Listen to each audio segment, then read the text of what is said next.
halkan waa xarunta hay'adda dambibaarista booliiska Soomaaliyeed ee CID-da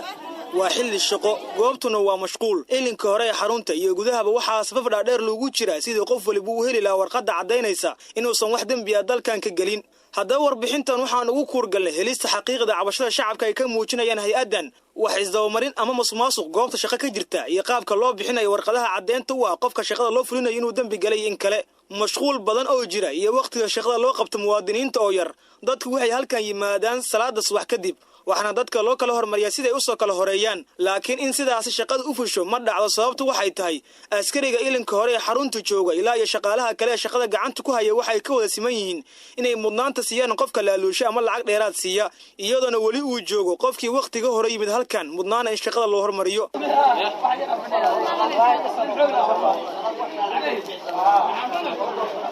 amintu goor ay tahay 6 subaxnimo oo ay weheliso dhowr daqiiqo ayaan gaaray xarunta dambaarista si adeeg aan raba liigu fuliyo ahaa inaan helo warqadda cadaynaysa dambi la'aanta laakiin dad badan ayaa hortubnaa iridka hore ee goobta shaqada kuwaasi oo saf ugu jiray inay galaan gudaha si adeeg ay doonayaan loogu fuliyo markii aan dhankay ka gala safka misna dhanka bidixee safka waxa taagnaa askari dadka u sheegaya in cidii lacag cadadeeda u dhaxayso 10 ilaa $20 dhiiba inuu u fududeynayo gelista gudaha iyo goobta shaqada iyadoo wali ay taagan yihiin dadkii waqtiga hore yimid halkan hadalhaynta dadka banaanka jooga ee arkaya musuqmaasuqa iyo dadka la gudbinaya waa sidan inkastoo ay xusid mudan tahay in codadka aan idin soo gudbin doono ay yihiin kuwa ay raadiyo kulmiye si qarsoodi u duubtay saakan intaan wareegayna ninkaas kaliya shaqoogiis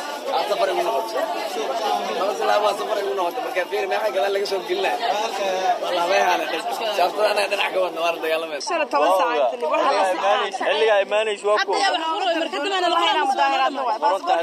waa qorana dadkan waa habaarin كانوا يواوي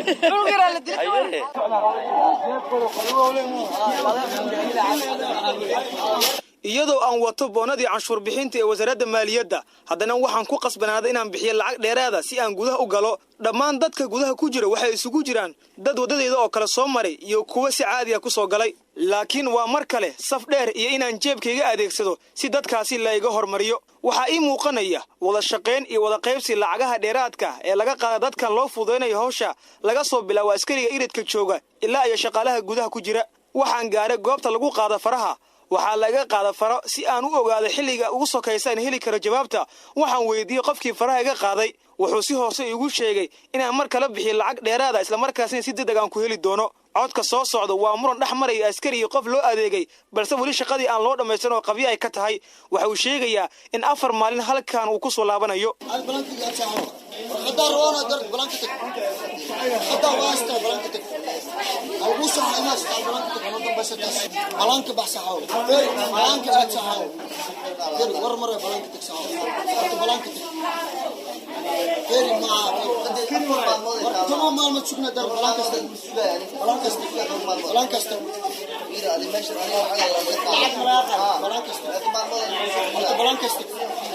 diyaarinta warbixintan inta aan ku guda jiro waxa ay soo baxday inaysan jirin hanaan control oo buuxdo qofka la marsiiyo malahan xafiisyo lagu shaqeeyo iyo qalab horumarsan oo hay'adani ay adeegsato maxaa cawaaqib xumo oo ka dhalan kara musuqmaasuqa jira maxayse kala socdaan guddiga maaliyadda golaha shacabka lacagahan dheeraadka ee shacabka lagu xujeeyo waa kana xildhibaan jindi oo ka tirsan guddigaasi hadeer waxaan kala soconnaa musuqmaasuqa in general ee waddanka oo dhan buu haystaa I mean muqdisho oo dhan buu ka jiraa wasaaradda oo dhan baa haysta laakiin specific su-aasha aad i weydiisay waxaan ka warqabnaa waxaana loo keenay baaris ay soo samaysay xafiiska uu soo sameeyey antidhowraha wuxuuna noo sheegay musuqmaasuq fara badan oo baan meeshaas inuu ka jiro waxaan ognahay annaga Soomaali baan nahay dadka aan matalno saasaan ahal iyo qaraabo iyo asxaab u nahay annaga meesha tagno oo dadka naga la tagno oo og xaaladeeda in lacag aanan ahayn lacagtaas rasiidka lagu qoray in la qaadana waan ognahay marka laakiin hadiiba iyadoo si official inta loo soo ogaado antidhowrihi intuu soo ogaaday baarista intuu ku soo ogaaday khaladaadka uu soo arkayna aanan procedurekeedii la marinin guddiga maaliyadda wax uga aadan oo kalenta ma jiraan waxauna aaday in hay'adihii ku shaqada lahay oo antidhowraha number 1 ka yahay in la soo gaarsiiyo baarlamaanka ayadana weli ma aynan dhicin guddiga maaliyadda waxyaabihii uu shaqooyinka badan ka qaban rabay u diyaarsanayna ka mid aheeday intii aan la kala dirin marka arrintaasaan kala soconnaa waana ognahay xaaladaasi. dowladda federaalka ee Soomaaliya ayaa looga fadhiyaa inay wax ka qabato dhibaatooyinkan ka jira hay'adda dambaarista booliiska Soomaaliyeed ee CID-da laakiin ujeedka warbixinteenu waxay tahay sidii ugu yaraan hoos loogu dhigi lahaa dhibaatooyinkan jira.